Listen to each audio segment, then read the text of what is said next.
According to Gnome, Wayland is gay. This is a real thing.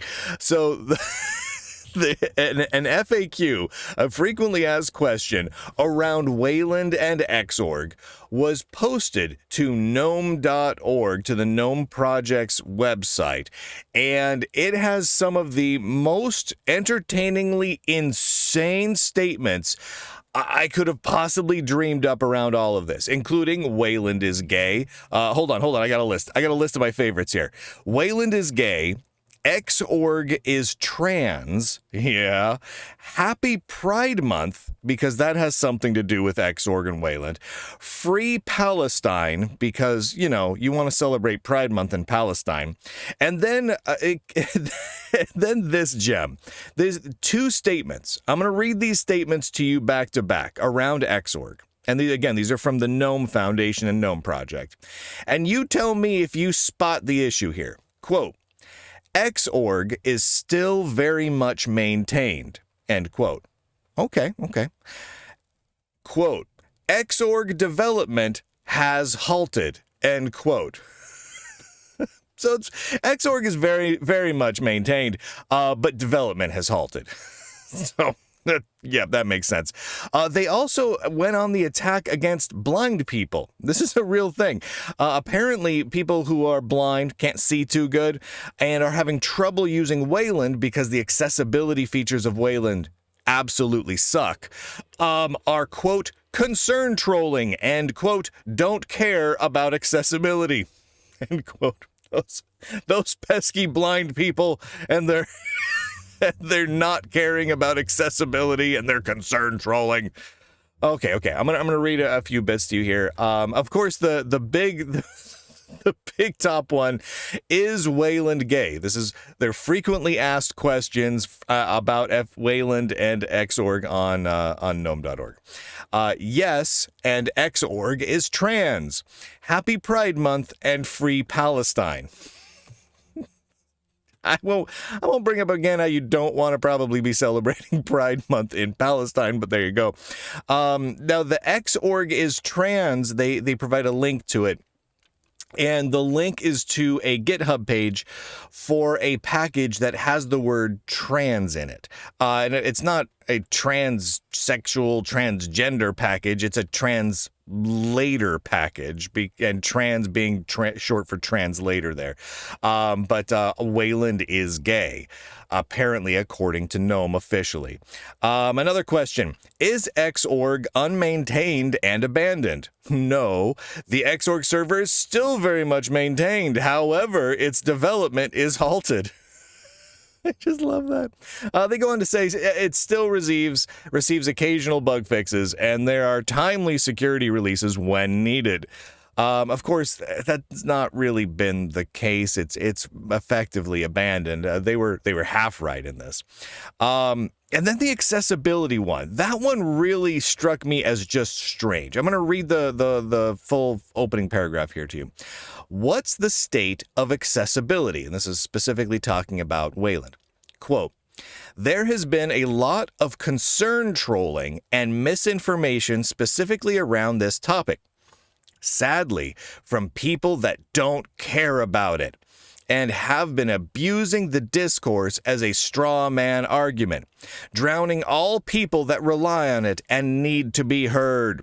Thankfully, this one guy, Aaron of Fireborn fame, I don't know who that is, wrote recently a blog post talking about all this in detail and clearing up misconception. I read the blog post. It was full of just random nonsense.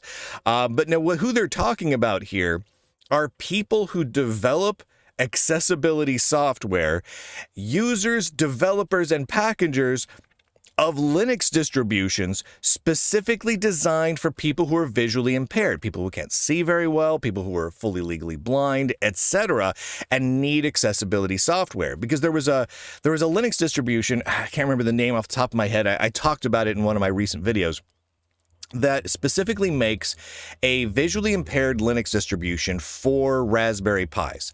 And they announced that they're going to be moving over to the Xorg fork Ex Libre. And the reason they're moving over is really simple. It's not a political one. It's that they need accessibility features. So they can't move to Wayland right now because Wayland just doesn't work, at least not that well, for people who have visual issues, right?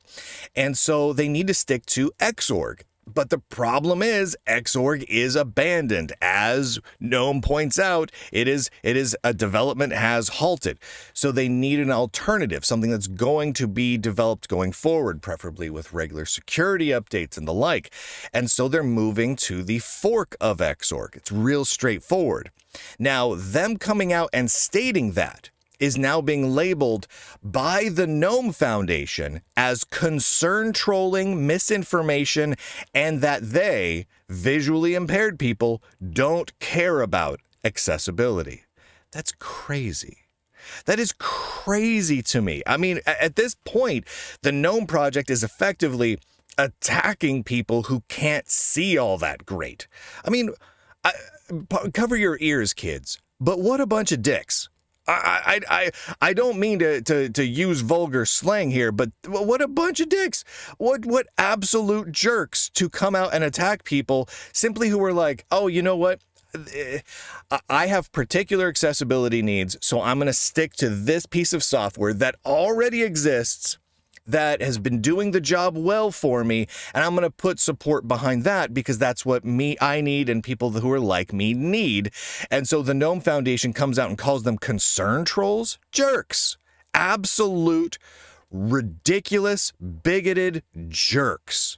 I'm sorry, there's no other way to put that. And the fact that they also come out and do the whole Happy Pride Month Free Palestine thing, it just shows that the amount of cognitive dissonance going on in their brains over at Gnome Town. You can't celebrate Pride Month in Palestine, they will kill you. Ridiculous. But apparently Wayland is gay, officially, so whatever the heck that means.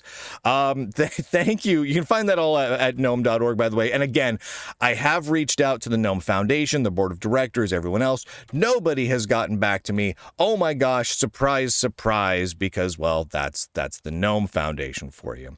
Thank you to the subscribers to the Lunduke Journal for allowing me to cover these various topics that are not getting effectively covered by the rest of mainstream tech journalists out there. So go to lunduke.com and find whatever way you want to listen, to watch the Lunduke Journal, to enjoy it, to interact with the Lunduke Journal, to read what I post.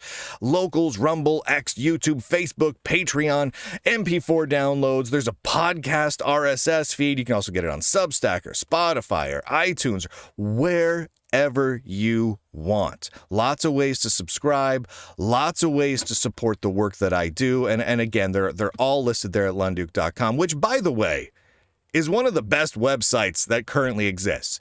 It is one page. There is no JavaScript of any kind. There is one very, very small image on it. This web page is lighter and leaner than the most simplistic GeoCities website ever. I keep joking that I should put a couple of like little looks great in Mosaic, looks great in Netscape and Internet Explorer 4. I should put some of those little banners down at the bottom somewhere, just because. So again, thank you to all the subscribers. And with that, ladies and gentlemen, boys and girls, nerds and nerdettes across the inner tubes, I do declare end broadcast.